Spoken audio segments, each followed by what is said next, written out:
We're ready to begin this evening's board meeting. Sergeant at Arms, has the lobby been attended to? Yes. Thank you, Chief. Appreciate it. Dr. Carlin is unavailable to be with us tonight. Instead, we want to welcome Deputy Superintendent Dr. Kenneth Savage. Ms. Savage, we request that all electronic devices be turned off and put in silent mode. Also, please refrain from using flash photography except during special presentations part of the meeting. I'm pleased to welcome you to the March 10th, 2026 school board meeting. The time is 6:00 p.m. and this meeting is now called to order. Prior to the start of tonight's meeting, you're welcomed by the wonderful music of the Franklin Park Elementary Choir. This group of talented young musicians performs under the direction of Mrs. Donna Wilson. The chorus students of Franklin Park Elementary continue to set a high standard for excellence in elementary music selection. Please join us in thanking these outstanding students for their shared vision tonight and talents.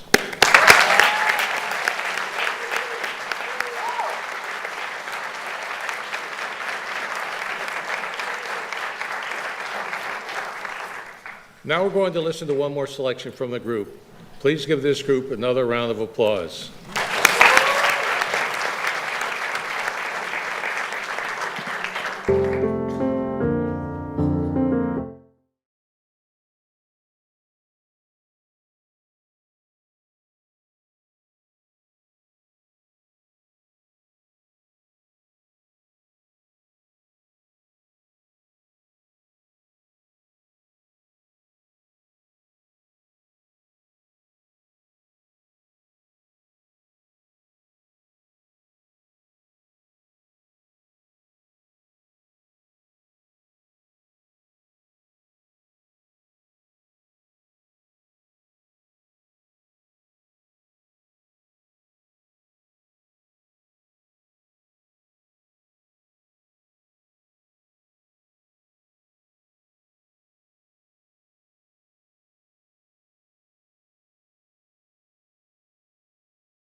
We'll now take a short break to pause to clear the performance area.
By Chaplain Nanton from the Lee County Sheriff's Office, the presentation of colors and Pledge of Allegiance from Lieutenant Colonel retired John Paul Hill, 20 years of service in the Army, Cadet Sergeant Francis Moore, South Fort Myers High School.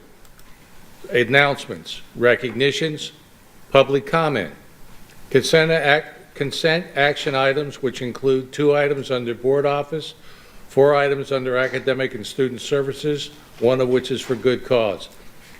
Dr. Savage, please provide an explanation for this one good cause. Absolutely, Chairman. So, board members, this item is being added to the agenda for cause because finalizing the venue is a time-sensitive endeavor necessary to keep the planning of this big event timeline on track. The district must secure the contract now to confirm the location, lock in the negotiated rates, and move forward with the registration and the coordination for approximately 700 attendees, all of which happen to be our teachers. Finance is holding the required deposit until board approval is obtained, and no funds can be released until this contract is formally authorized. As presiding officer, I find this in good cause. The item will be on the agenda. Then we have 3 more items under School Choice Administration, 4 items under Business Services, 7 items under Human Resources, 1 of which is a good cause. Dr. Savage? Yes, happy again, Chairman. Board members, due to an increase in employee enrollment in the medical pharmacy insurance plan, the previously board-approved expenditure amount is approximately $78,000 short, and we are unable to cover the current invoice. It is in the best interest of the district to bring this agenda item forward to the board requesting an approval to increase the previous board-approved expenditures. Failure for us to pay the invoice on time would result in a 12% late fee. Thank you. As presiding officer, I find this to be under good cause, and the item will be added to the agenda. We have 2 more items under Information Services, 2 items under Legal Services, 3 items under Safety, Security, and Fleet Operations, 20 items under Facility Operations, and 4 items under Good of the Order, Other Business. Board members, is there a motion to adopt the agenda?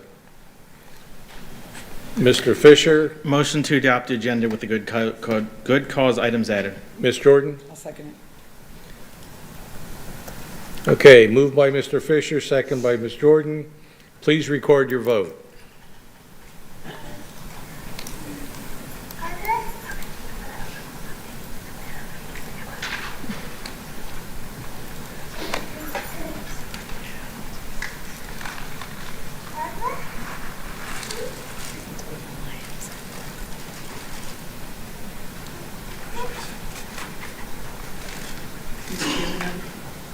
I'm a yes, but something's going on with my computer.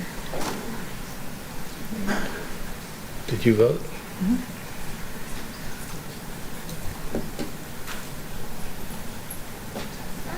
Okay, item passes 6-0. Thank you.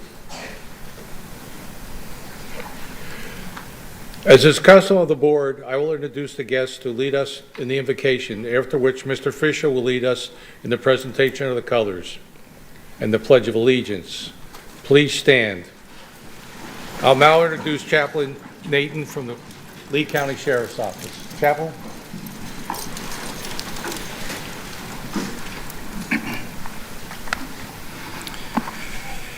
Let us take a moment and observe a time of silence for the late Judge John Carlin.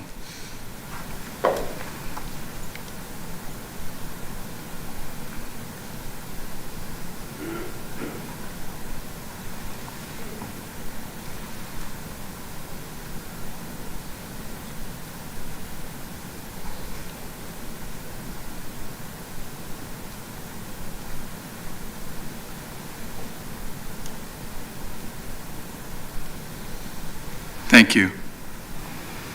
I pray that, Father, you will support the Carlin family, that you would encourage, comfort, and keep them during this difficult time. Heavenly Father, this evening, I pray that you would bless all schools in Lee County, in our state, in this nation, that they may be lively centers for sound learning, for new discovery, and the pursuit of wisdom. Let all conversation at this meeting tonight be respectful, honorable, and godly.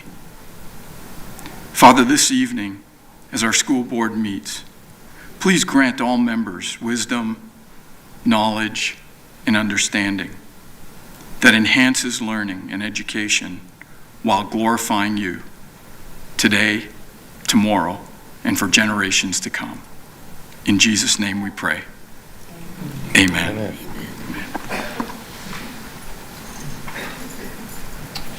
Okay. Introducing the cadet who's presenting the national colors for our Pledge of Allegiance tonight is Lieutenant Colonel John Paul Hill, a senior Army instructor from South Fort Myers High School, Wolfpack Brigade. Lieutenant Colonel Hill served a combined 23 years in the Idaho National Guard, the United States Army, and the United States Army Reserve. He deployed 3 times in support of the nation, twice to Iraq, once to Afghanistan. His last assignment was the 416th Theater Engineer Command Inspector General out of Darien, Illinois. This is Lieutenant Colonel Hill's first year as a JROTC instructor. Lieutenant Colonel, thank you for your service to this country. Thank you, sir. Presenting the national colors tonight is Cadet Francis Moore, the Cadet Commander of South Fort Myers High School, Wolfpack Brigade. Cadet Moore is the definition of a scholar athlete and a natural leader. She has participated in Wolfpack flag football, wrestling, National Honor Society, and has held leadership positions in Women's STEM, Key Club, and All-Inclusive Club. In ROTC, she has been a platoon leader, S3 NCO, Chief of Staff, and led the marksmanship team and participated in the academics team. She's attending Florida International University, where she will seek a degree in biology and human resource management with aspirations of becoming a physician assistant. Please join with me in reciting the Pledge of Allegiance. I pledge allegiance to the flag of the United States of America and to the republic for which it stands, one nation, under God, indivisible, with liberty and justice for all. Thank you.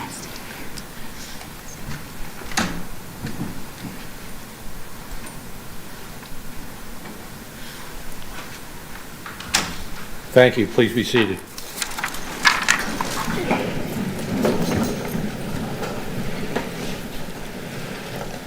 Next on the agenda is the character word of the month. The character word of the month is courage. The personal strength to face difficulties, obstacles, and challenges, having the courage to do the right thing, even when others do not. The design displayed on the screen was created by Jimmy Mendez, a 9th grade student at Estero High School. Recognitions. The board members and superintendent, it's time for our regional recognition. First up will be the Florida State Marksmanship Champions by Mr. Fisher.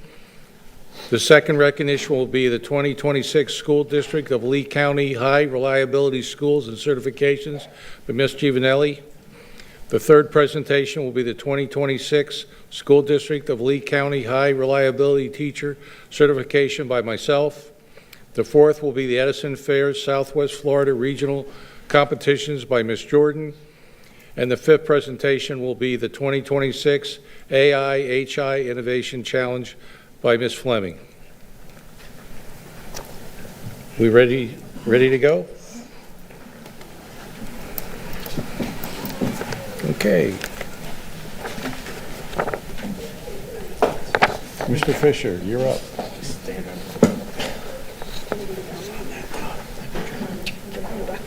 Do the dot. Good evening again. Tonight we proudly recognize the Mariner High School Army JROTC Marksmanship Team, the newly crowned Florida State JROTC champions.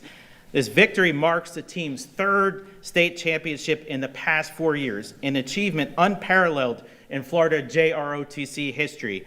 Mariner also swept the American Legion and the Civilian Marksmanship Program state championships, securing the prestigious Triple Crown. This is the second time in just 3 years the team has achieved this feat. No other program in the state has reached this level of sustained success. This win adds to a remarkable legacy that includes 7 Florida state titles, 6 national championships, firmly establishing this program not just as a success, but as a dynasty defined by consistency, discipline, and excellence. While the trophies are impressive, the program's true impact is found in the classroom. The team maintains a 3.45 cumulative GPA, a 97.9 7% attendance rate, and 0 disciplinary referrals across the entire roster. Of the team's 3 seniors, 2 are on track to earn Army ROTC scholarships to Embry-Riddle Aeronautical University and the University of South Florida, while the third is pursuing a career as a anesthetologist. All 3 are expected to earn collegiate shooting sports scholarships. The team is led by Major Brian Williams with volunteer head coach Mary Beth Williams. Coach Williams was recognized with the 2024 Lee County JROTC Superior Citizenship Award and received a Presidential Citation for Citizenship in 2025 for logging more than 10,000 volunteer hours in our county. Championships may capture headlines, but this program's true legacy is measured in scholarships earned, discipline maintained, and character forged. These cadets are a model of student success for our entire district. When your name is called, please line up at the ramp on my left side of the boardroom where Colonel Rodney Robinson will present your certificates.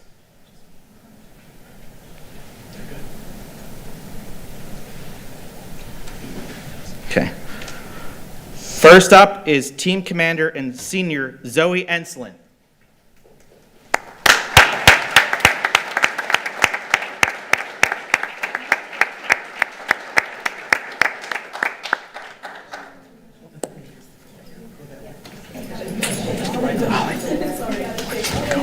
Yeah. Next up is Team Commander and Senior Alyssa Vasquez.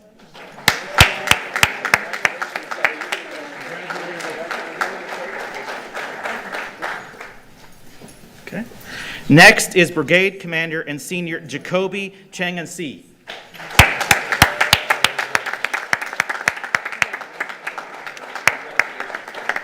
Good to see you again, superstar. Okay. Next up is Junior Cadet Manami Pinkard.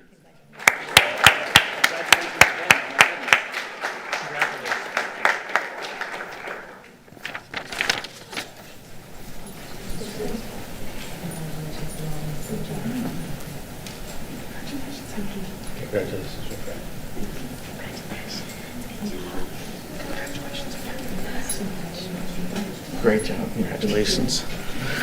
The school board and superintendent are proud to recognize these students and their coaches for the hard work and dedication led to this historic accomplishment. Congratulations and go Tritons.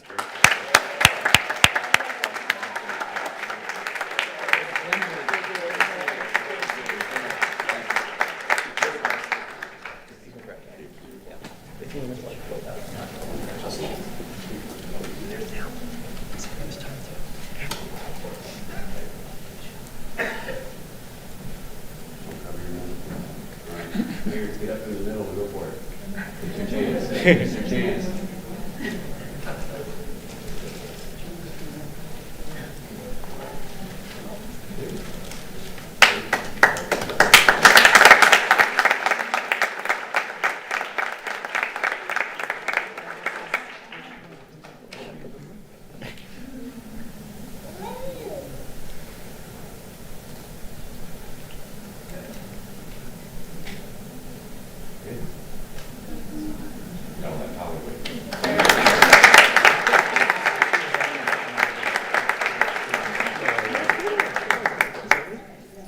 My turn.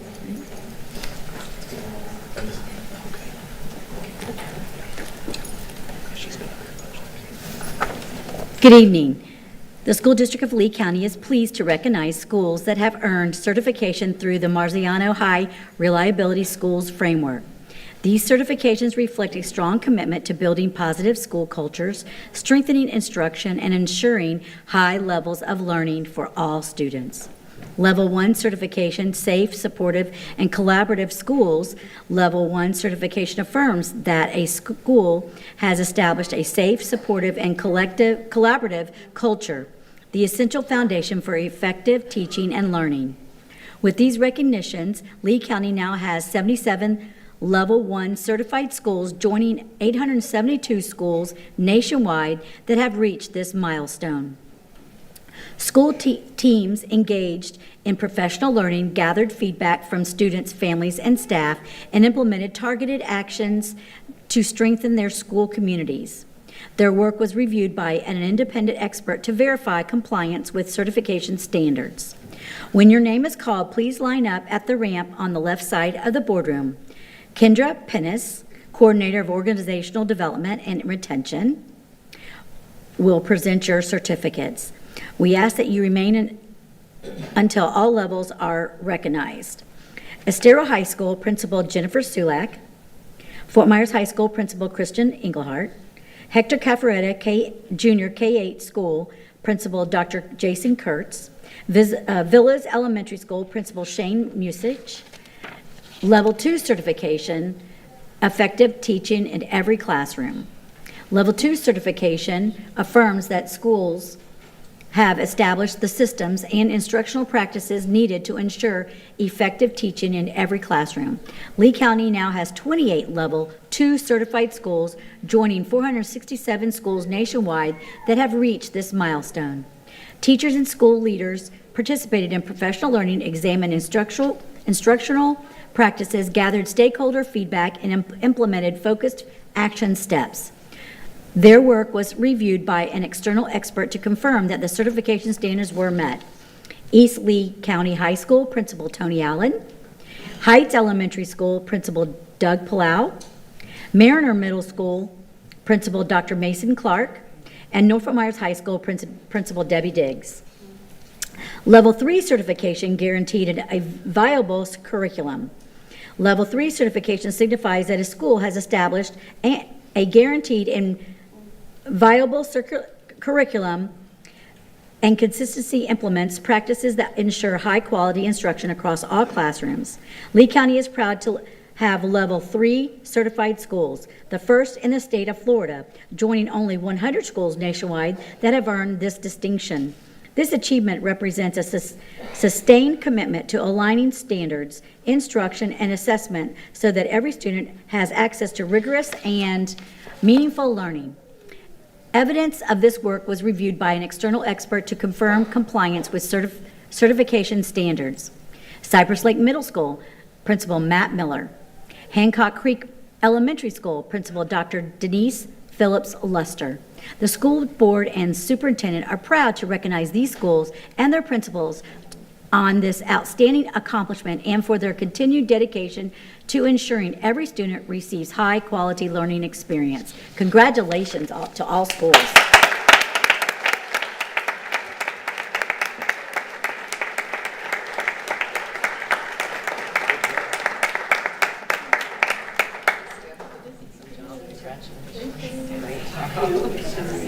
Congratulations. Congratulations. Congratulations. That's awesome.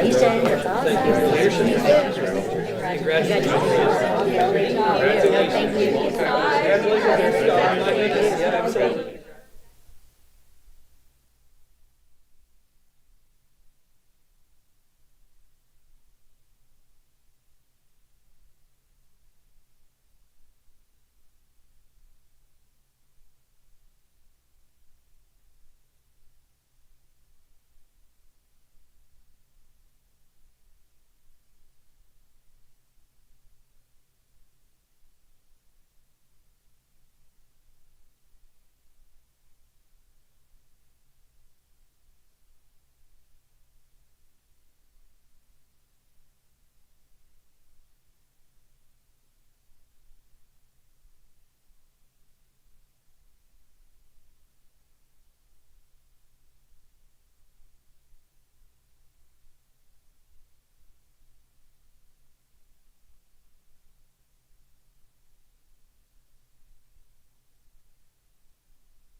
accomplishment that reflects professional excellence and deep commitment to student success. These teachers join a distinguished community of fewer than 600 educators nationwide who have earned this recognition. High reliability teacher level 1 certification represents an important professional milestone, highlighting educators who demonstrate a strong understanding of effective instructional practices, engaging in international professional growth, and consistently monitor the impact of their instruction on student learning. To earn a certification, each teacher voluntarily participated in specialized training, completed rigorous application requirements, and submitted evidence of their instructional practices for review by expert educators. Their dedication to continuous improvement reflects the high expectations we hold for teaching and learning in our district. Tonight, we celebrate not only this achievement, but also the positive difference in educators that make the students' everyday successes. When your name is called, please line up at the ramp on the left side of the boardroom. Kendra Pinnacle, Coordinator of Organizational Development and Retention, will present your certificates. We ask that you remain until all participants are recognized. Those being recognized. Anthony Alavito, Peer Collaborative Teacher, San Carlos Park Elementary. Janet Bernard, Peer Collaborative Teacher, Harns Marsh Middle. Kylie Boberg, Second Grade Teacher, Harns Marsh Elementary. Luigi Collardo, Math Coach, Curriculum and Instructional Innovation. Sulfane DeMichael Velez, 5th Grade Teacher, Treeline Elementary. Brittany Gardner, Peer Collaborative Teacher, Oak Hammock Middle. Christina Gezar, Peer Collaborative Teacher, Emerance Elementary. Julie Hanser, Language Arts Teacher, Lexington Middle. Alexander Hernandez, ESE Teacher, Buckingham Exceptional Student Center. Caitlin Linden, Gifted Teacher, Allen Park Elementary. Jonathan Musi, Peer Collaborative Teacher, Lehigh Senior High. Damas Patel, Peer Collaborative Teacher, Dr. Carrie D. Robinson, Littleton Elementary. Rebecca Pullen, Peer Collaborative Teacher, Lehigh Senior. Christine Sanders, Gifted Teacher, Lehigh Elementary. Carolyn Stahil, Resource Teacher, Allen Park Elementary. Christina Toro, Peer Collaborative Teacher, Sunshine Elementary. Christina Valent Lopez, Kindergarten Teacher, Harns Marsh Middle School. Marissa Zenkas, Math Coach, Varsity Lakes Middle. We'd also like to recognize the following educators for learning High Reliability Teacher Level 2 certification. Michelle Lewis, Peer Collaborative Teacher, Lehigh Elementary. And finally, we recognize one educator for the exceptional accomplishment of High Reliability Teacher Levels 2 and 3 certification. Christopher Morales, Biology Teacher, Fort Myers High. Christopher Morales was previously celebrated for earning Level 1 certification. Since then, he was advanced even further, completing Levels 2 and 3 of the High Reliability Teacher certification. This remarkable achievement places him among just 48 educators nationwide and who have earned Level 3 certification. He is dedicated to refining his instructional learning and pursuit of excellence, exemplify what it means to be a high reliability teacher. His commitment strengthens his practices of positively impacts on colleges and college-bound students. On behalf of the school board and superintendent, it is an honor to recognize these outstanding educators. Congratulations.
I am going to apologize in advance for mispronouncing your name.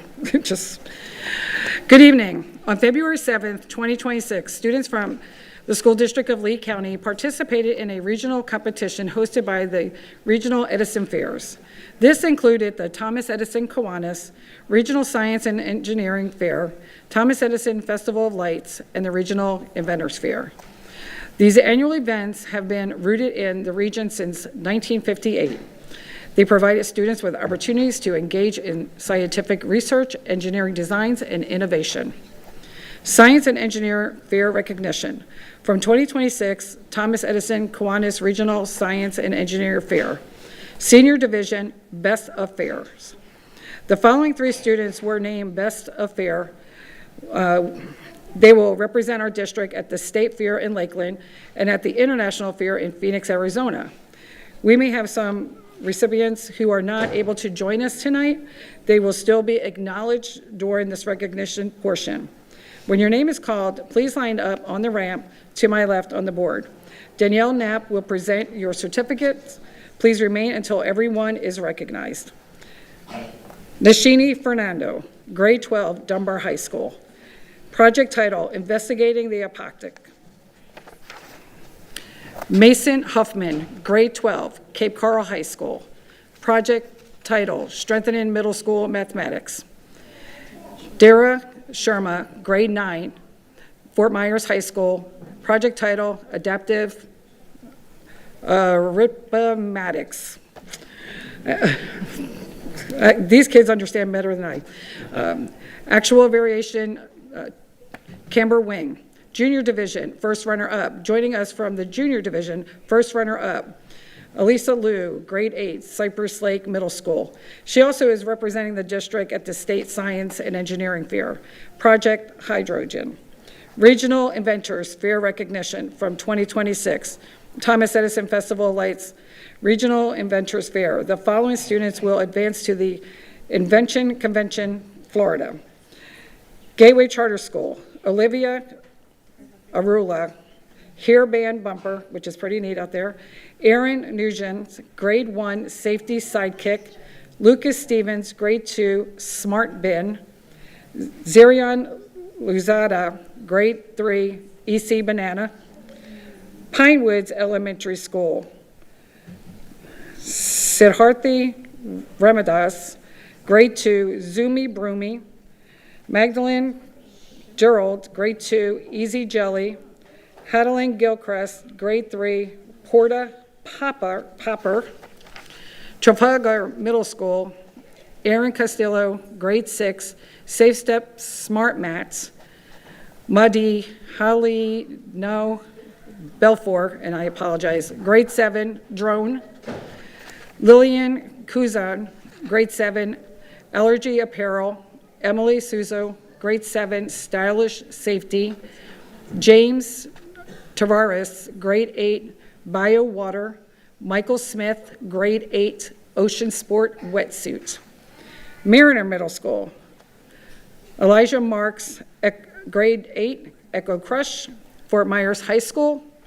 Darius Sharma, grade 9, Smart Morph. Freya Shaw, grade 10, Surge Risk. Dunbar High School. Nashini Fernando, grade 12, Baby Beats 3.0. Closing. These students exemplify curiosity, perseverance, and innovation. Their work reflects academic rigor and the commitment to solving real-world problems. The school board and the superintendent proudly celebrates their achievements. We thank the teachers, the mentors, the judge, and the families who supported them. Please join us in congratulating these outstanding students. Congratulations.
All right, last but not least, tonight's recognition of the Lee County AI Innovation Challenge was launched through a collaborative partnership between the Lee County Economic Development Office, the Horizon Council STEM to Career Connections Committee, and the Horizon Foundation, with additional awards supported by the Career Source Southwest Florida and hosted by the Edison Awards.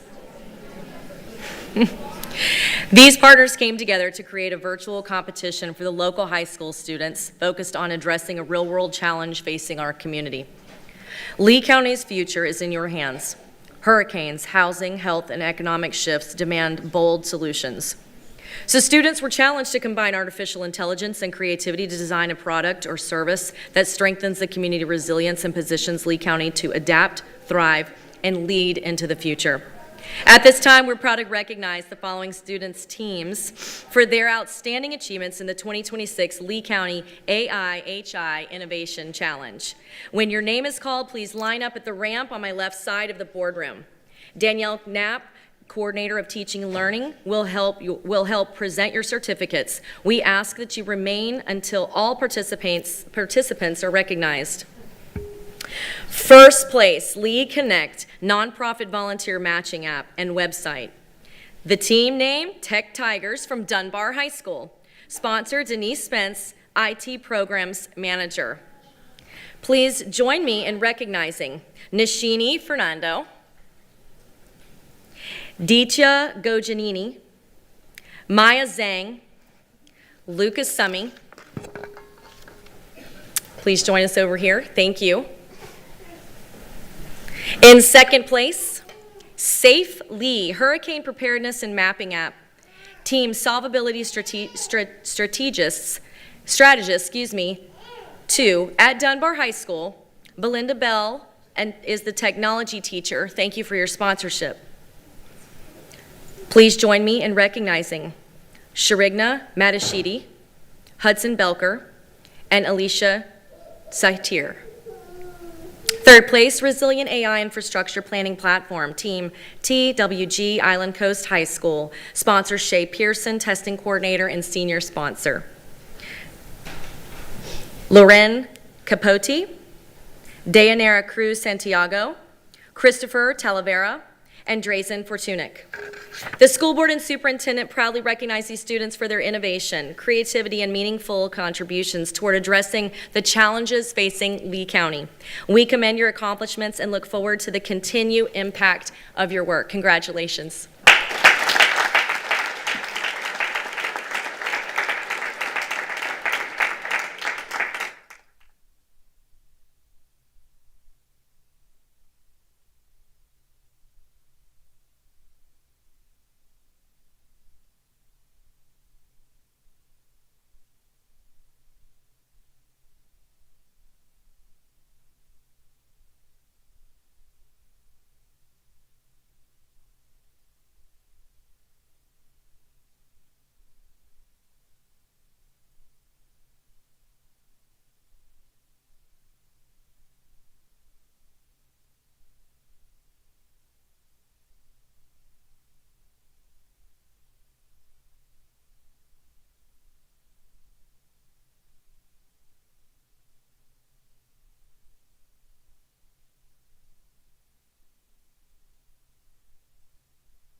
I get it to?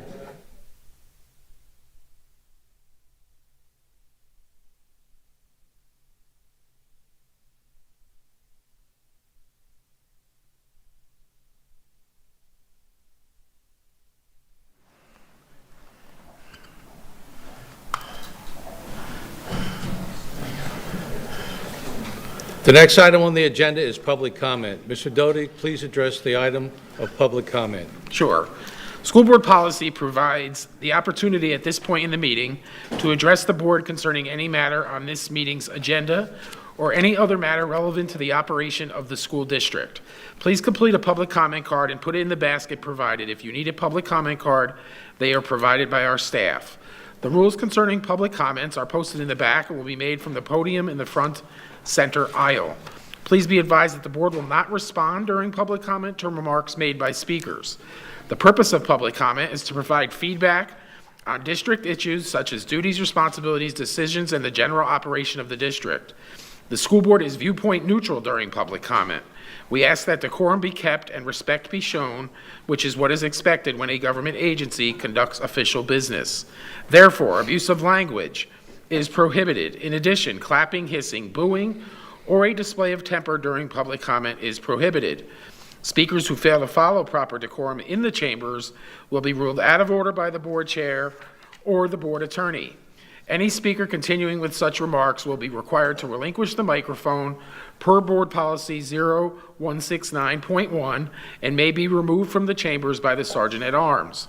Per board policy 0169.1, the time per speaker is 3 minutes if there are 20 speakers, 2 minutes if there are 30 speakers, and 1 minute if there are 31 speakers or more. The maximum time allotted for public comment is 1 hour, 60 speakers. You will find a countdown on the big screens in the front of the room. Once your time has elapsed, the microphone will automatically shut off. Please state your name when you approach the microphone. I will call your names, 5 speakers at a time. Please follow staff's direction when lining up. Mr. Chair, there are 9 speakers that wish to address the board this evening, which means 3 minutes each. Is there anybody that still needs some time to fill out a public comment card that wants to speak? Okay. Please move on, Mr. Doty. Sure. The first speaker is India Palencia, and then would Cynthia Allen, Carrie Faith, Marini Ortega, and Kiara Busher please line up?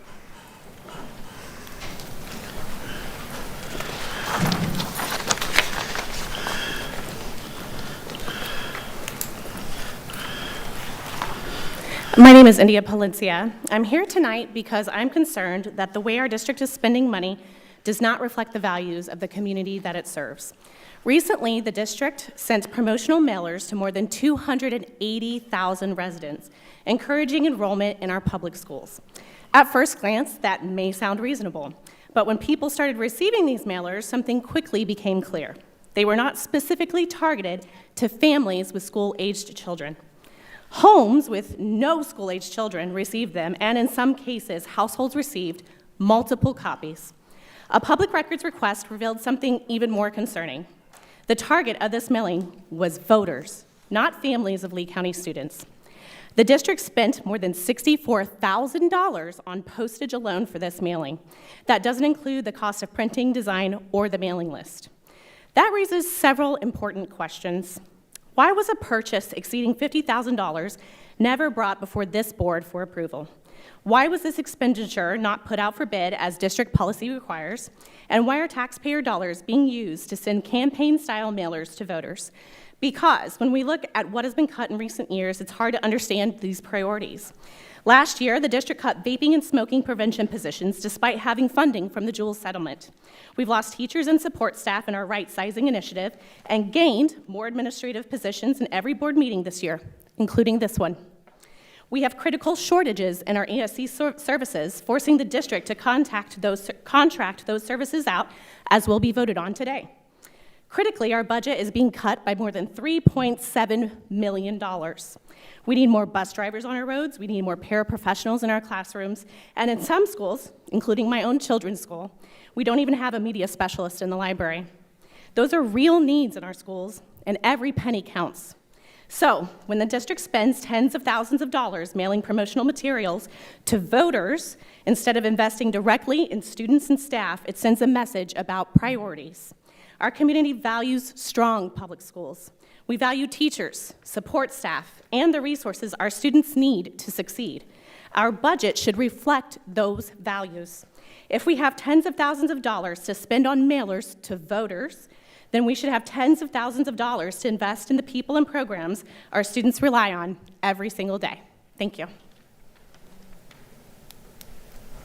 Cynthia Allen.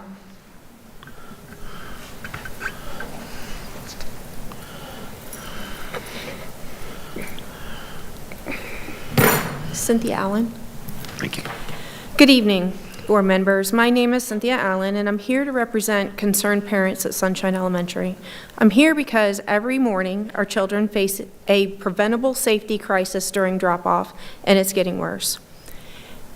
Every morning, the front entrance becomes dangerous. Cars stopped abruptly in the roadway. Parents block traffic while children exit. Others make U-turns directly in the front crossing children. Parents park in no parking zones. All of this happens as hundreds of students arrive simultaneously. This isn't inconvenient, it's unsafe. I've reached out to every agency responsible for students' safety. Here's what I found. DOT says the sheriff's office is responsibility. The sheriff's office says they can only provide sporadic coverage. DOT won't install a crosswalk because there's no sidewalk. There's no sidewalk because there aren't enough registered walkers. There are no flashing school zone lights because the district never requested them. There's no crossing guard because there's no crosswalk. The school says they cannot act beyond the front gates. The SRO is limited to the grounds only. Every agency is pointing at someone else. And in the middle of all this finger pointing are our children walking through traffic, stepping out of cars and roadways, navigating an environment that is objectively unsafe. This problem escalated when rezoning increased enrollment. What was already a concern has become a daily hazard affecting 825 plus students being dropped off and their families. Just to note that Sunshine Elementary is the largest elementary school in the district with 1,390 students. I'm speaking to the board tonight for two things, please. Proactive action and leadership. No excuses, no finger pointing, just proactive action and leadership. We need coordination between the district, DOT, and the sheriff's office and the school. We need concrete plan to be implemented. Traffic study, flashing school zone lights, which can be requested immediately, a safe marked crosswalk with crossing guard coverage, traffic control during peak hours, redesigned vehicle flow using the existing school property, which we have suggestions, a joint safety task force to oversee implementation. We need action before a child is seriously injured, not after. Our children deserve to arrive to school safely. That's not negotiable.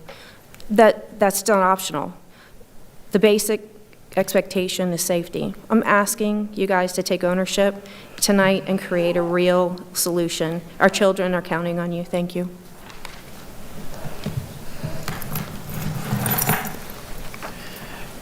Carrie Faith.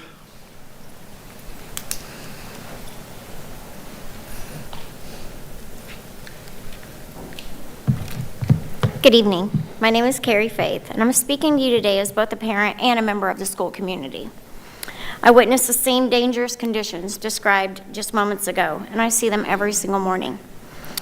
Let me give you the numbers that should alarm us all. Sunshine Elementary serves 1,390 students, making it the largest elementary school in our district. Every morning, 825 of those children arrive by parent drop-off. That's 825 children funneling through a single front gate at the exact same time.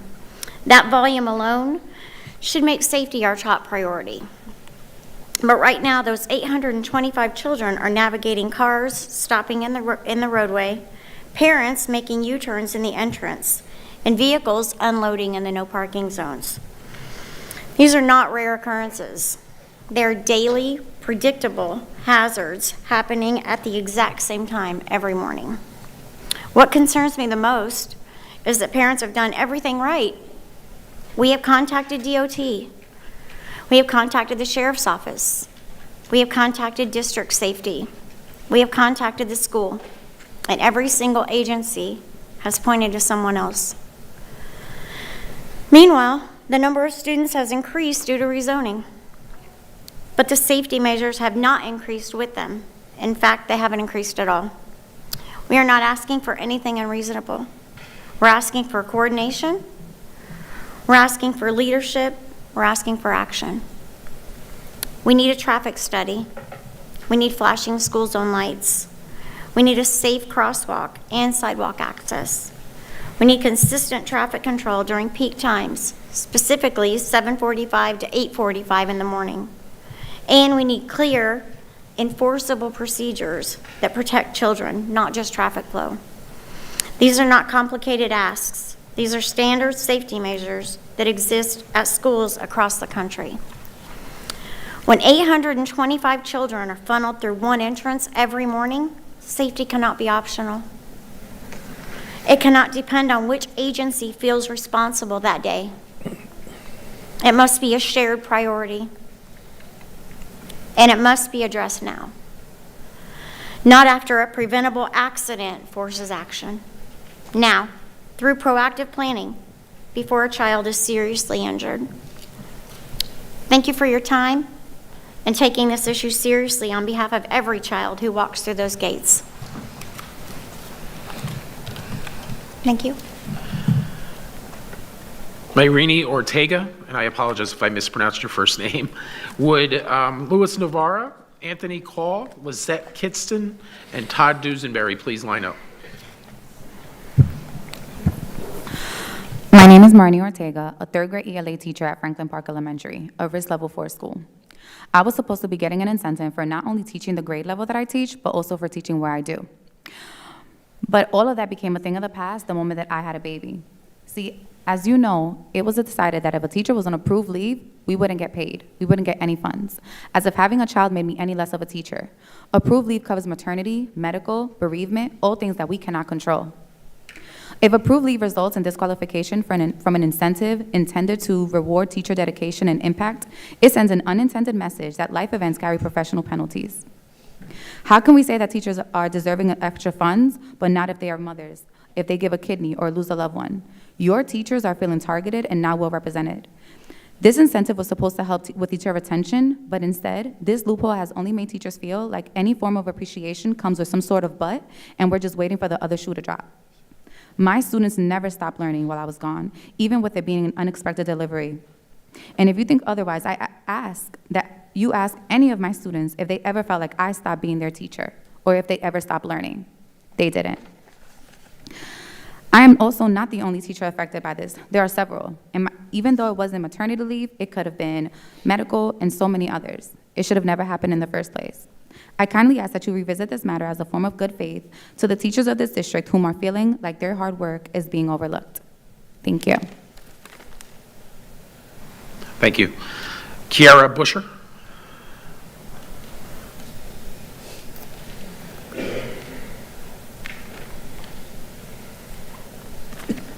Good evening. Can I adjust this? Please. Okay. Good evening. My name is Kiara Busker. I am the teacher who subbed for Mrs. Ortega's classes during her maternity leave. When I discovered she wouldn't be receiving the teacher incentive because she was out on leave, I was disappointed to say the least. I've witnessed firsthand this woman's dedication to her profession. And the fact that she didn't receive her bonus because she was on approved leave during the week the bonuses were calculated, it just doesn't sit right with my spirit. So I decided to voice my opinion at tonight's meeting. The work that Mrs. Ortega puts into her job and her students surpass any teacher's job description. She may not have been physically present, but her presence was felt every single day during her leave. Every day, we were in contact regarding the students and instruction. She was there to ensure that the pace of instruction continued as planned, and she modified lessons as needed based on the student data. She FaceTimed with her students regularly, giving them pep talks and encouragement before assessments. She monitored assessments in real time while in her bed healing from her delivery. She would FaceTime to speak with individual students about their test results, about their behavior, and their attendance. During Christmas, she went all out for her students, dressing up as an elf, decorating the classroom, and bringing all of her students gifts. Mind you, this was only 2 weeks after delivering her son. After each PLC, she would call to see what was discussed. There was never a time when the students felt that their teacher was out of the loop, and that's because she wasn't. The teacher incentive should be awarded based on performance and value added, not on whether the teacher was present during a random week in November. I'm speaking on behalf of Moreni Ortega and many other educators who gave their all to this profession, but were robbed of their bonuses because they were out on approved leave. These teachers have been wronged by LCSD. The process of delegating teacher incentives, they need to be revised because the current process is inequitable. Thank you for your time. Thank you. Louis Navarre, you're next, Mr. Navarre.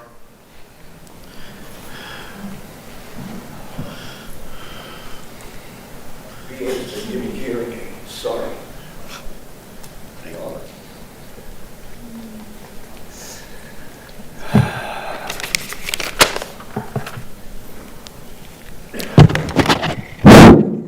Good evening, Board Superintendent, Lou Navarre, retired lead teacher. The board came down hard, I thought, on student protests and the First Amendment. Show no mercy, board received no mercy. In '62, we had to walk out at Sarasota High. We protested the firing of our principal. Well, times have changed. I see that the student body is more political. That's a good thing. They're more mature, apparently. The outcome was that we got to graduate. We weren't penalized. They let Howard Sherman do our diplomas at Ringling Museum in '62. But the board had some compassion, that's the point. But our school board punished students with ALC, zeros. I put in a request to see how many troublemakers there were to deserve to go to the ALC Success Academy. I got back a notice that they can't observe my public records request. That ain't right. The press carried it. Let's look at the board audit. Gave away $78,100 to Dr. Bernier, my pal. Big shots on our money. Dave J, tripledippers.org is not happy. Are you recovering the cash? Why just show leniency for inappropriate administrators with pay? Why did you fail to report teacher firings to the DOE? Other misappropriations of funds? Discipline for the Lee School Board. The superintendent should resign. The board needs to apologize to all the good students and parents. The board needs to place on the ballot and go back to an appointed superintendent. Too much politics, and I've seen the roles of the principals that donated. This is why we did away with it in September 1972. Go back to 2 meetings a month. You're making as much as a starting lead teacher, and you want 1 meeting a month. You're overcrowded with accolades. You made the teachers teach another 18 minutes in addition to the 7.5-hour day, which we started at 7-hour day 45 years ago. You know, folks, you point a finger at me or the people and the voters, 4 point back at you. I still think we're moving too much to radical right and fascism. And your pals at the city of Cape Coral, they love you. I'm surprised they haven't gone to 1 meeting a month. Ooh, they may have quote me now. Thank you very much. I hope we see some improvements. Thank you, sir. Anthony Call.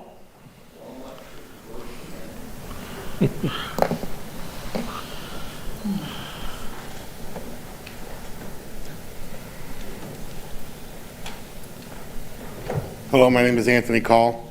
I come again today because obviously nobody listens. Our wonderful attorney sitting across from the table told me rules are rules. Well, what you need to do is get on the phone to these principals and tell them that 5 kids or 6 kids on the bus that constantly get referrals should get suspended, not keep putting them on the bus. I had a little girl cry to me because I had to go take over a bus because the kids were that bad. She cried and she said, "Thank you for coming on our bus and settling it down," because they're like this every day. I had to go upstairs and throw a fit about another bus I take after the driver. Numerous drivers have not wanted to do that route when the driver's out. The driver doesn't even want to do that route. So somebody needs to get on the phone and start telling these principals the reason the kids are the way they are is because they have no structure in school. They have no structure at home, obviously, because they get on the bus and they act a fool. And when you tell them to sit down, they look at you and go, "I don't have to. Nothing's going to happen to me." And then you wonder why you lose drivers. You wonder why buses are crashing, because I know the crash rate is up on the buses. I see them every day. That's because we're so upset and so tied up, we're not paying attention because we have to worry about who's going to hit what kid with a seatbelt, who's going to jump from seat to seat. If I have to slam on the brakes, who's smashing their head? Because, as I well know, it's the driver's fault because he's the captain of the ship. So something else needs to be done. We have our executive director sitting back here, so I know he's hearing this. This is complete and utter craziness. Craziness. And parents, some of our parents are really wonderful. Some of our grandparents are really wonderful. But if nothing's happening at school, nothing's happening. Is it because we need the money? We got hundreds of thousands of dollars in cameras on the bus. We write the referrals, you pull the cameras and nothing happens. Why do we spend the money on the cameras? Why do we spend hundreds of thousands on a GPS that only works half the time? Because they updated it now and it keeps skipping, dropping our students off that we don't know is not on there. We go to the bus stop. How are we supposed to know they're on the bus? Because they're not on the tablet. It erased our whole tablet one day. Every kid on the bus, thank goodness, I subbed the route, and thank goodness I've done it long enough. I know every kid's name on the bus, made sure they got off the bus.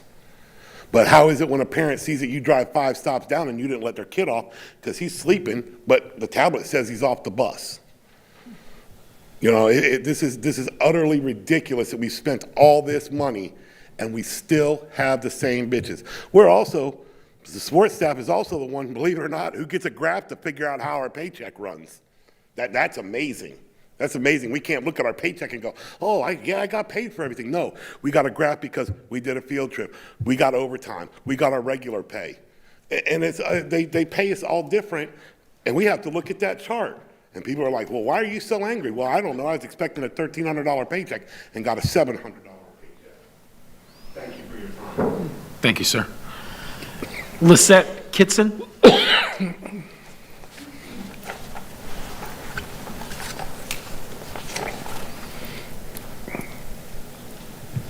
Hi, I'm Lisette Kitson, and I'm here to bring forth a concern on the recent approval of the 2026-27 student enrollment plan and how this affects some of the students enrolled in the schools. I visited with student enrollment. I've spoken to Samantha Fields with student enrollment. I've spoken to transportation, as well as had a lengthy conversation with Kevin Beckman at the superintendent office.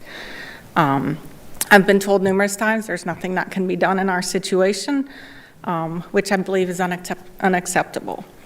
This affects my daughter, who is currently in 6th grade. The middle school zoning changes that went into effect on January 6th are forcing us to move her schools yet again. The same thing happened back in 2022-23 school year when she was attending Calusa Elementary.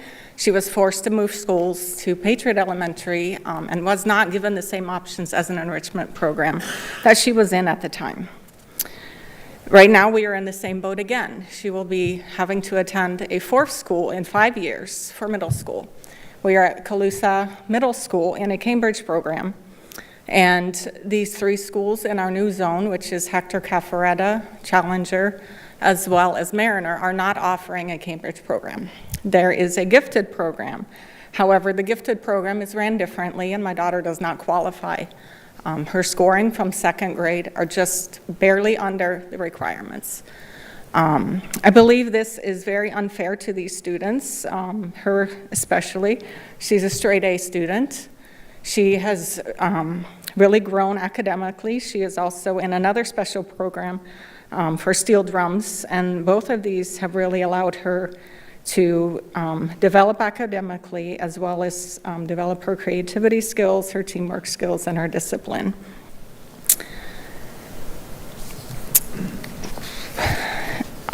One of the questions I had asked for transportation is, because we are so close to the zoning, for us to allow to drop her off at a current bus route for next school year.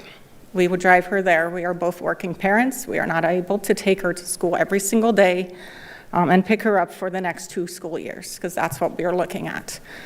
I was told, no, we are not able to make any exceptions in order for me to put her on the bus.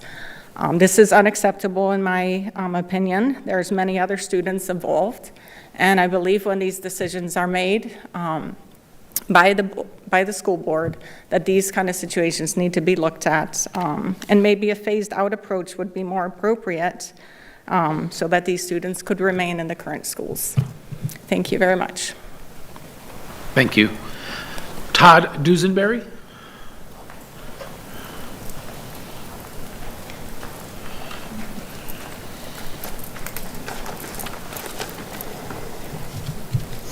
Hello, my name is Todd Dusenberry. I teach at Cypress Lake High School, and on Monday I was looking at the Google Docs for the meetings, and I saw the ESC restructure that was coming up.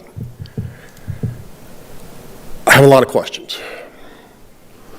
How will you pick which school gets what ESC program? Watching the meeting before, I got picked up a little bit, but not enough information, and they're already going to start contacting parents tomorrow. Transportation. I know it's going to be longer because every one of my students are going to be going past Cypress to go where they need to go. Are you looking at teachers' records and what they've done for placement of programs? All I heard was we were looking to see what the facility offered. What happens to a teacher that no longer has a program they have worked in? Do you transfer them? Will this go by seniority?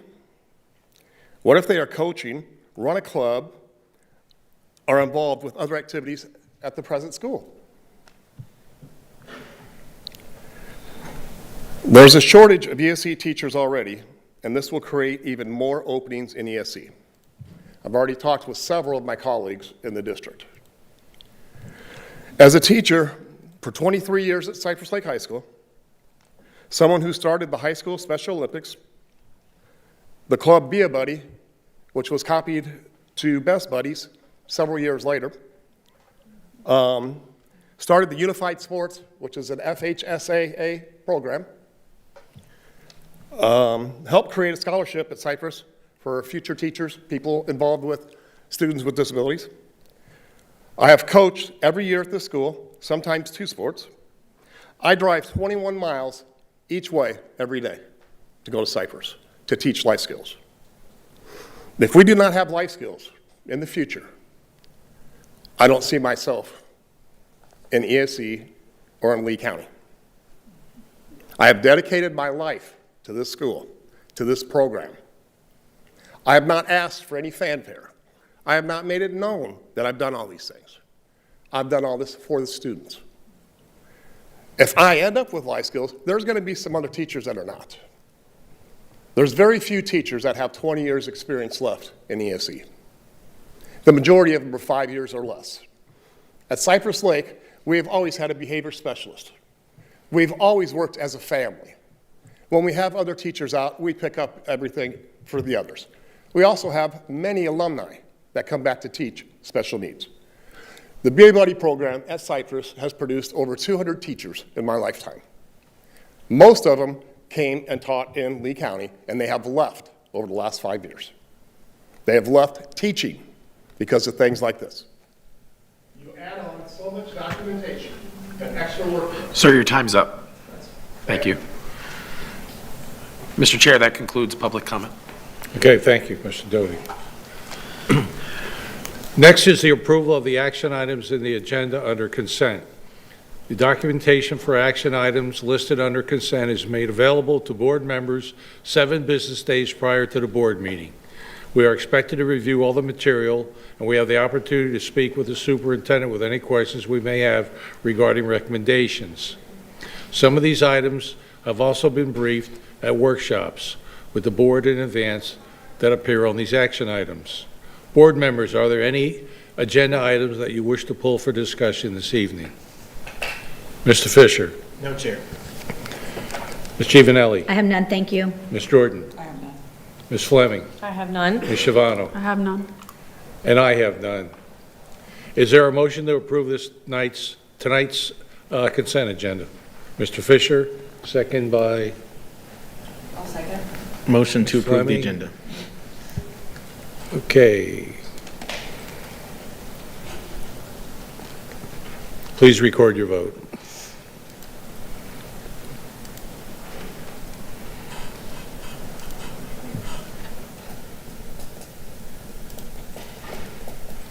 Okay, where are we at here?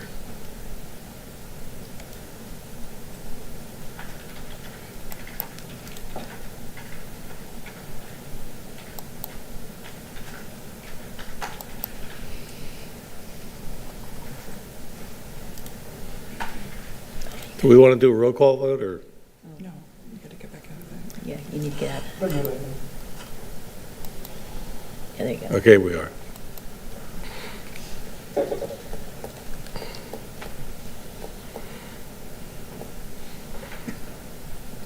Okay, the vote carries 6-0. Thank you.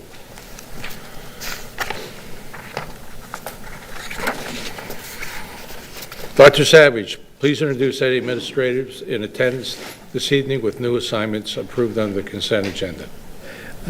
Yes, Chairman, it'd be my pleasure. I'd first like to acknowledge Lori Tant, Senior Coordinator in Budget.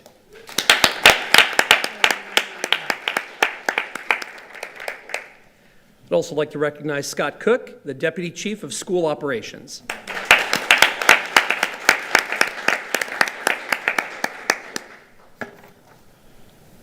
That's all, Chairman. Okay, all right, good, thank you. Okay, next is go to the order. Board members' consent comments. Mr. Fisher.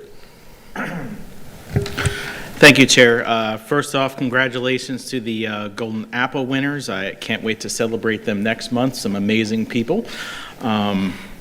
Just like you, just like the rest of the board, I was able to participate in Read Across America, which is one of my favorite time periods. I think from some of our elementary schools, expect some perhaps letters or emails asking about, code of conduct and dress code and those things. Are really kind of inspired. We talked about what they want to be when they grow up and then what a school board member does. So that was always a fun time, and some of the questions I got are always insightful and hilarious. So want to also recognize I was at the Cape Coral High School for the Pre-IB Career Expo. That was amazing. A lot of students just with some fantastic ideas and really have a good understanding of, amazing at that age, what they want to do. So congratulations as well to Alva High School, Principal Rustino. Thank you to everyone that was in attendance and everyone that set that up. It looks like it'll be fantastic. So want to take a personal point of privilege and follow up with the chaplain and acknowledge the loss of Judge John Carlin. He was a lion not only of the legal community, but this community. So I don't think you can find a place in this county that he didn't impact somebody, especially adoptions. I mean, everywhere you turn, there's so many stories of the adoptions that Judge Carlin did, the boards he served on, and the mentorship he's provided people. I know when I got on the board, having known Judge Carlin from years before, watching how he ran his courtroom was one of the people that inspired me of how I handled things. And he is a fantastic member, and we're going to miss him. one of his highlights was the Law Week Awards, and I know we got a letter talking about those, and that was really one of his highlights. Something he's been doing for a long time in combination with the Lee County Bar and law enforcement, and very touching as well that he always made sure that there was a law-related teacher at every one. So I just want to send out condolences and best to our colleague and our friend, Superintendent Denise Carlin, and her family. So we're all going to be here for you, and just want to say rest in peace, Judge Carlin. Thank you. Okay, thank you. Lisa? I just wanted to say the Franklin Park singers was really, really precious today, and I enjoyed them. It's hard to follow that a little bit.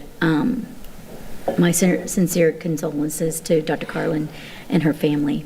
I do have a question, because I know Mr. Persons is out tonight, but I thought we would talk about or get the resumes for a board attorney, and that's not been discussed anymore, so I don't know. We'll get an update on that soon, please. If someone could address the concerns at Sunshine Elementary School. I'm hearing the parents, they have me concerned. I'm thinking 800 students that I guess walk or basically live within 2-mile radius, or their walkers are, being dropped off. That's alarming. So that, I hope that Chief Newland will look into that, and if they want a traffic study or whatever, that would help with that. Read Across America, again, I brought that up earlier, was great. I enjoyed it. It's probably one of the highlights, as I told my husband after last Friday, that it's probably one of my highlights of being a school board member and just actually getting to go to the schools. Thank you all for that, those invites, and I wish I could have been at more schools. Someone brought up the Alva High School. That was the groundbreaking. That was really great, and congratulations to Principal Racino for that. The teacher regarding the maternity leave bonus and incentive. I would like an update on that, and explain to me what happened and why, and what were the rules and policy in place for that, and how we could, our hardest working teachers, be overlooked, even if they were on maternity leave. That was planned. Bus safety, Mr. Call, always we can count on you for speaking the truth. And I would like to know how we're going to support the bus drivers with student behavior, because he's mentioned this, and this has not been the first time that they receive a lot of, the code of conduct, and how are we addressing those behaviors, those student behaviors. Are they abusing the privilege of riding a school bus, because it is a privilege, and our drivers work very hard every day, and we want to make sure that we have their back. And I actually am concerned over the GPS and what's the status on the getting that updated. And I saw that Miss Kitson someone went and approached her regarding the enrollment, and so addressing her concerns. So thank you for that. I believe that Mr. Dusenberry from Cypress High School came and talked about the ESE cluster and his concerns, and I believe this is going to be the start of many, and I need for him to be reassured that, first of all, his 20 years of service did not go unwarranted or noticed, and that program that he has at Cypress Lake High School is amazing. So I will like an update on that, and making sure that that's not going to fall apart or change. This is the question through the superintendent, or through the chair to the superintendent. Who is actually the principal at Riverdale High School these days? I have not been updated on that, and I ask it all the time. And I know they say there's an interim and the AP's doing the work, but is that really fair at this point in time? They've been doing the work for a very long time, and so I don't understand that delay and why that's not been addressed. And the Golden Apple winners, congratulations to those. And I am just going to send positive vibes to chairpersons, and we missed you today. Thank you. Okay, Ms. Jordan. Well, thank you, Ms. Giovanelli. So ditto on everything she asked for. I would love those as well, please. Thank you, Mr. Fisher, for speaking on Judge Carlin. And again, there are so many things that happen that take place between our one meeting to the next meeting, and just so many wonderful things that go on in the community. And when the people were up here speaking on the cars going into Sunshine, I actually had heard that from several other people regarding that this week, actually, and had been asked to come out there to actually look at that. But I know that that's not the only place that this is happening, because I speak on it all the time regarding North Fort Myers Academy and just sidewalks, which it took us from 2018 till today to get a half a sidewalk on Fort Myers Middle School. So, I mean, we really need to figure out how do we come together as a community and make this happen for our families, that the kids, because we always speak on safety, safety is our number one priority. We need to make sure that we are, trying to make sure that everybody is safe and that kids are not running across the street. And I get the sidewalk thing. I've been working on that for like a year now, so I understand that you have to have the cement to draw the lines and all of that, but hopefully we can come to some kind of solution on that collectively. So I really want that to take place. But I've had the opportunity this week to attend a lot of like Black History Month events at G. Weaver Hip, Fort Myers Middle School, and just being out there and seeing what our kids are doing. They had a Black History Museum at Fort Myers Middle School a couple weeks ago, and just the kids and the knowledge that they have on their person that they're speaking on, and even the little tiny ones were able to share with you who these people are that they're speaking on, and just the excitement in their face, and they actually knew what they were talking about. So I just really loved that. That was great. And then, of course, we've had several things that we have been invited to lately to be judges for it. I am the worst judge because everybody's a winner to me. And so Learning for Life, was excellent. We did the Learning for Life. We had the judging for those two things at the G. Weaver Hip and Fort Myers Middle. And then our Golden Apples. I am like so excited because the Golden Apples, from Tice, Franklin Park Elementary, she had her entire family there to witness that. It was just beautiful. Sanibel and then two from Diplomat were the finalists, and I just, out of all of them, 3 of those were in my district, so I was really excited about that. And then Harns Marsh, they had their, spring fling open to invite all the new incoming 6th graders, and they showed them just a little piece of who they are and what they have to look forward to, just like we've seen today with the CTE, but this was about everything that they do with music and everything. The families, the kids were excited about thinking about the possibilities of going there. And then North Fort Myers, Janelle, they did an excellent job with the Newsies. If you missed that, that was not a good thing to miss, but those kids just rocked the house.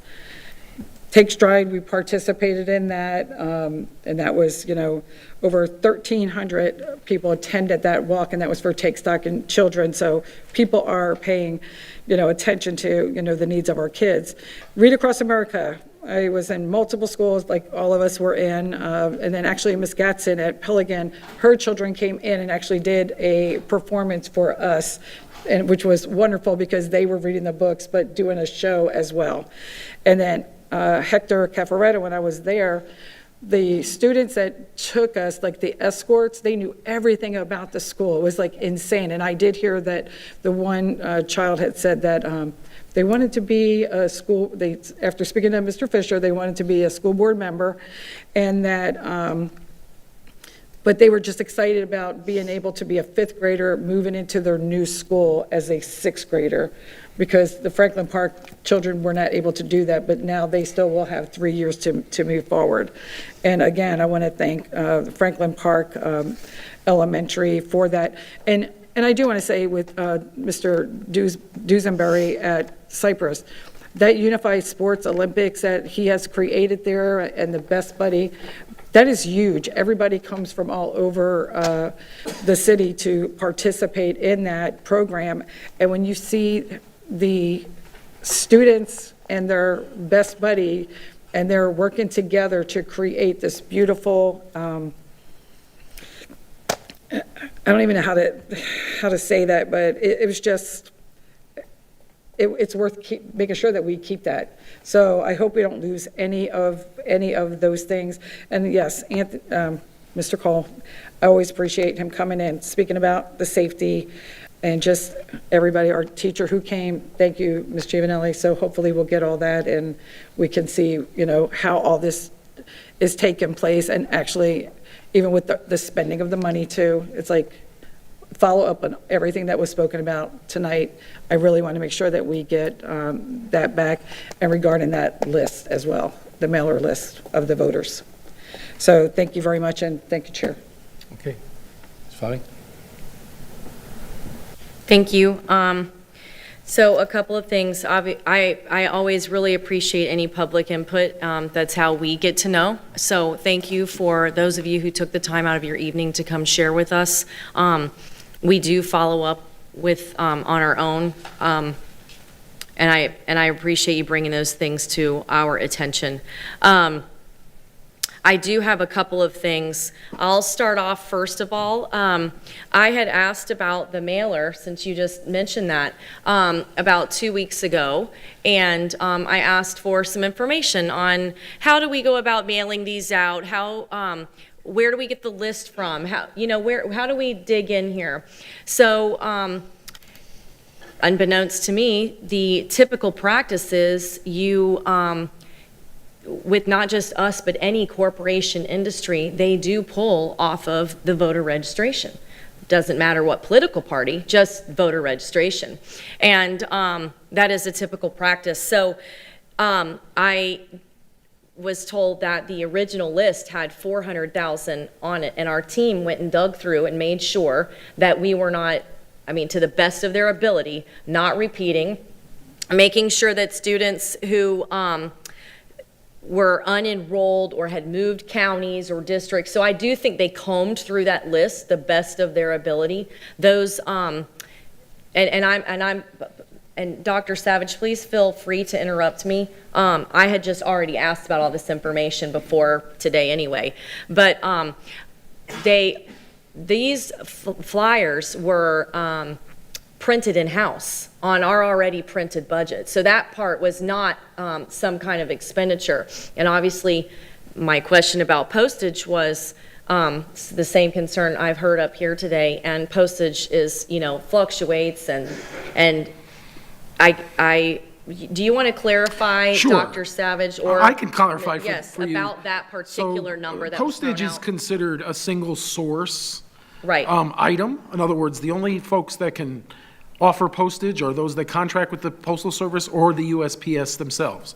So that takes it out of public bidding because it's a single source. Perfect. Thank you.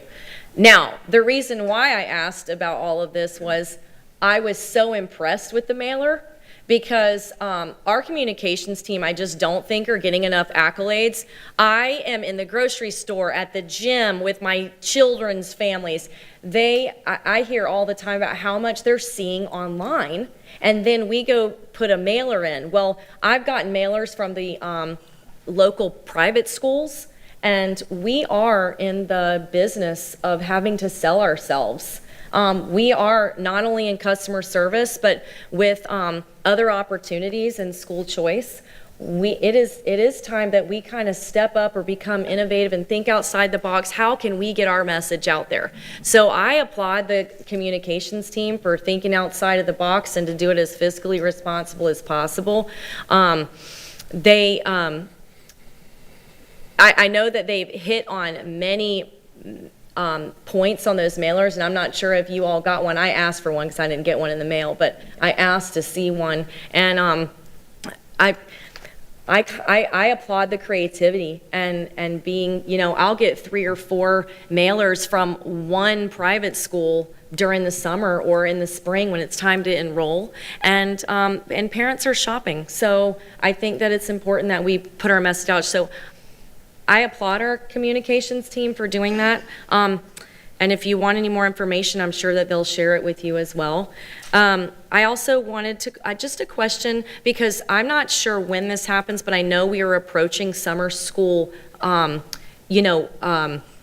curriculum and where kids are going. I know that information's probably going, just because I was in education, so I know it was always about March, April. Dr. Savage, through the chair, would you mind letting me know, unless you can answer this right now, how are summer school sites chosen, and when are they chosen?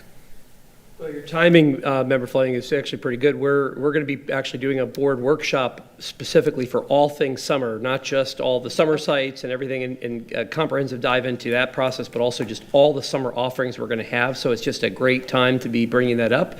I know that's scheduled up in the next, I believe it's the following month here, so April, I believe. April, is that right? So we're actually going to get our cabinet view of that, so we'll get a chance to be able to see and kind of dig in, but you all as well, and they've been hard at work long before that, just kind of getting all those ducks in a row, but it's a great preview of that information to come. Okay, thank you. I asked about that as well because, just like the parent that came up here and offering opportunities at all of our schools for every kid, and then obviously offering summer school to every child that needs that, in every single zone, transportation, it's a whole gambit of things. So I just wanted to ask about that. I wanted to wish our teachers an amazing spring break and that everybody stays safe, and especially our students, that they get to relax and have fun with families and make memories. And then there's that push all the way to summer, and I can't believe we're entering into fourth quarter. So it's crazy how time flies.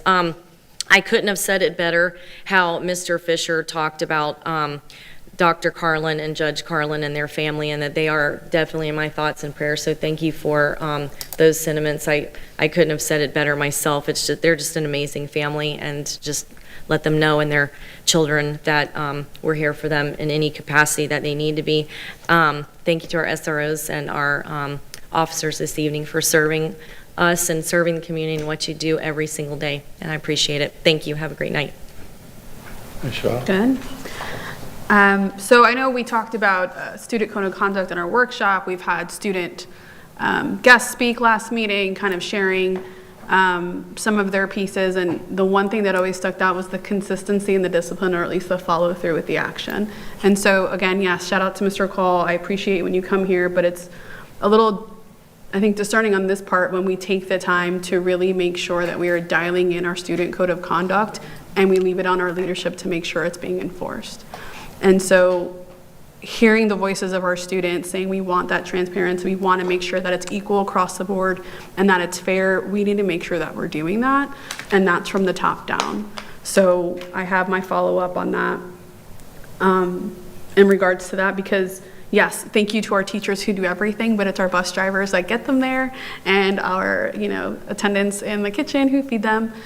There's a lot of things that happen behind the scenes, and for sure the respect piece is important, because we've seen with yes, different citations earlier on safety, and there's different things that are happening, but it starts at home and we maintain it at the schools.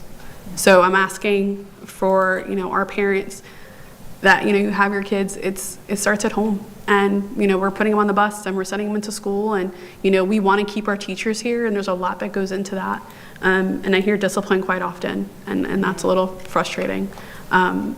So I want to continue to thank our bus drivers and our teachers for doing the work, because I know it's not easy. I've not been a bus driver, but I've been in the classroom and I understand. My hats are off to you always. And everything else that I think Ms. Giovanelli touched on, ditto. And yeah, so my thoughts and prayers are with Dr. Carlin and her family. Thank you that Armor is doing better and will be back. All of the things, but yes, with spring break coming up, I hope everyone is going to take the time to disconnect and rest, and I don't know, put your feet in the grass and get some sun and just kind of take the time to reset. That's for our parents, that's for our teachers, that's for our staff, that's for everyone. Because time is short and you have to enjoy what's here. And so just spend that time with your family and your friends, and thank you for everything. That's all. Okay, thank you. And I'll wrap up the comments from board members.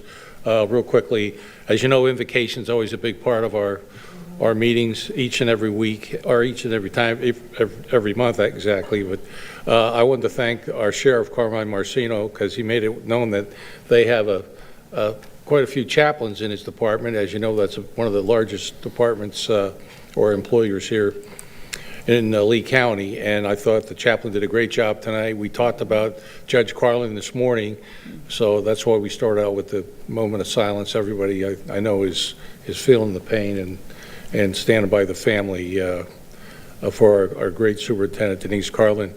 And I know she'd be honored tonight to know that we talked about her at the West Central Region FSBA meeting last week with our regional brother and sister districts, and we were bragging about what a great job she's been doing with the data reviews. I know when we pull into some of the schools, some of the principals aren't welcoming us with open arms because they know they're going to be asked the hard questions. But believe it or not, I think each and every principal has bought into the process, and they are seeing the gains being made. So we talk about student achievement. I think we're going to be driving the numbers. We did a few visits 2 weeks ago, as I reported earlier, and I was quite pleased with the response of not only the teachers that we visited with that were being tracked, but also the principals, the school exactly. But I just want to make it well known that when folks come to public comment, you don't have to worry about us following up on these things. We take notes. We know the names. When we have our head-to-heads or one-on-ones, as they call it, in the district, we talk about these things. So some of these comments we've heard from bus drivers. I know it's a situation. We talked to some of the SROs in some of the schools who bring up some of the very same comments. So this isn't utopia. We do have some shortfalls, but I can assure you that our hearts are in the right place to follow up to make sure that we make the gains. I think if you sat in our code of conduct review today, to me it was second to none. That whole group has come so far, and the application of discipline, I've really been impressed with what they've been doing. So we are following up. I did hear a few new things tonight that kind of concern me, but I know they'll be addressed. So I don't want to embarrass anybody by going back over it again. But you do have our ear, and we do follow up, and you do have the right staff here in the district to follow up on these things and make it the best school it can be. You're up, Dr. You can call me Mr. Dodig. That's right. No, I just want to join the board in the condolences towards the Carlin family. I've known Judge Carlin and Dr. Carlin for 21 years, and he was a great judge, a great person. The one thing that has given me peace over the last 4 or 5 days is knowing that he always wanted to see her be superintendent, and that did happen. And so with that, I'll just say rest in peace, Judge Carlin. Thank you. Yeah, just to close out on the items, you know, one of the benefits of having our speakers leave their name and their contact information, some of them staff has already actually engaged with and already had their number even before they made their comment. We still want you all to hear whatever they say. In some cases, they've done some preliminary engagement. For others who didn't, we'll have the opportunity to follow up with them after the fact. But for the board, certainly we will provide the full context of information. In some cases, you know, you may not be hearing necessarily all the details that you probably need to have to understand, just like anything. That said, we want to encourage people to always speak their truth, their personal perspective. We want to hear it. We want you to hear it. That's important because that's the voice of our customer, whether it's our workforce or whether it's our students, whether it's their family. That is the voice of our customer. And so just really appreciate the comments on all those aspects, as well as we'll get you either in the Board Weekly or certainly even more context in your next one-on-one. We can always kind of give you a little bit of more detail and ask any follow-up that you may have. We'll have all that material ready for you as soon as we possibly can. Just on the one personal note, I just have to mention, because it's a very unique opportunity to do so. You know, obviously my being here tonight is only because Dr. Denise Carlin is in the proper place, being with her family. You know, I will tell you, as a person who served as superintendent here twice, it is a very consuming endeavor. And so the amount of service that not just she, but her entire family puts into this role, this investment in our community, it's something that very few can ever really appreciate. And so it is with deep gratitude that I get to be here tonight as just a small token of appreciation and service to her, and to this board, because I know she's very deeply appreciative of each and every one of you as board members. And just know that we all are leading as she would want us to. We're going to continue to keep this work going on her behalf while she takes this very needed time to put her family first. That includes both her boys, and then just on the unique story of John Carlin. So I knew John Carlin long before I ever met Denise Carlin. He was Judge John Carlin to me, and I was one of the very first people in a teen court program because he was one of the younger judges in the area, and he brought this unique program that apparently was her idea that connected him to that. So behind every what I thought was a good idea by that judge actually was his wife. She had gotten back from something, and then he brought this program here, and it allowed us to help for juvenile offenders by students, and I was one of the attorneys, and so I had a chance to defend, folks, sometimes even people I knew, to try to help them through some of their early misdemeanor offenses that they had. And he was really a special guy for me back then because my father was an attorney, and that's how I met Judge John Carlin. However, years later, my wife he was her college professor for school law. And so not only that, but so when you talk about all the ways in which Judge John Carlin served our community, he did all those things. And he also happened to be the one to swear me in both times that I was superintendent. So he's been a huge part of my family's life, and just to think about the way he served all the lives he touched is just an incredible thing, and what an incredible human being he was, and how lucky we were to know him. But also just our thoughts and prayers are with the Carlin family, and as they move forward as a family to honor his legacy and to keep healing. And then we're thinking about them through this difficult time. That said, those are all my comments for this evening. Okay, thank you, Dr. Savage. The next scheduled meeting of our board will be Tuesday, April 14th. The workshop will be at 1 o'clock, followed by the board action meeting at 6 o'clock p.m. At this point, having no other business to come before this body and seeing no objection to this meeting, is now adjourned. And the time is now 7:46.